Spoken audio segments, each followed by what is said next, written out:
Mheshimiwa Chalamila amebainisha hayo jijini Dodoma wakati akizungumza na waandishi wa habari kufuatia tukio la kukamatwa kwa makamu mwenyekiti wa Chadema na wafuasi wake, huku akitoa onyo kali kwa viongozi wa kisiasa na makada wao.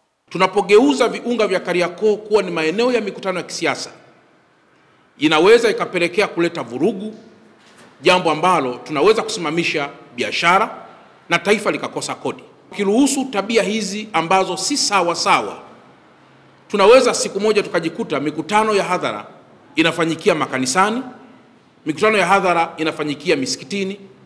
Na tunapozungumzia umuhimu wa kukabiliana na masuala yoyote yanayoharibu amani ya taifa letu, tunamaanisha.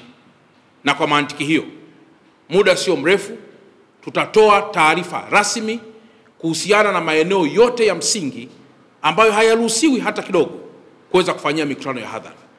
Mojawapo ni maeneo sensitive kama haya ya Kariakoo ambayo huwezi kuamua kufunga barabara kwa sababu ya mkutano wa hadhara. Katika hatua nyingine, Mheshimiwa Chalamila anatolea ufafanuzi uwepo wa taarifa ya kundi la watu kuwa Aprili 24 mwaka huu kujipanga kufanya mikutano inayodaiwa kuwa sio rasmi.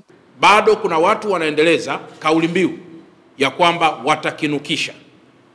Naomba niwape rai ndugu waandishi wa habari ya kwamba naamini statement ya kukinukisha haiwezi kutokea kama haupo tayari kunuka. Naomba niendelee kuonya baadhi ya Watanzania wachache ambao wamealikwa au kuja katika mkoa wa Dar es Salaam, na ambao wachache wamekwisha anza kufika na kulala kwenye baadhi ya mahoteli. Moto wa kisheria utashuka kwa nguvu zote dhidi ya wale wengi au wachache watakaodhamiria kuharibu hata kwa namna ndogo sana amani ambayo imekwisha jengwa ndani ya mkoa wa Dar es Salaam. Tumesema kutoka sasa na kuendelea, mikono yetu inawasha sana katika kuhakikisha amani hii haivurugwi hata kidogo.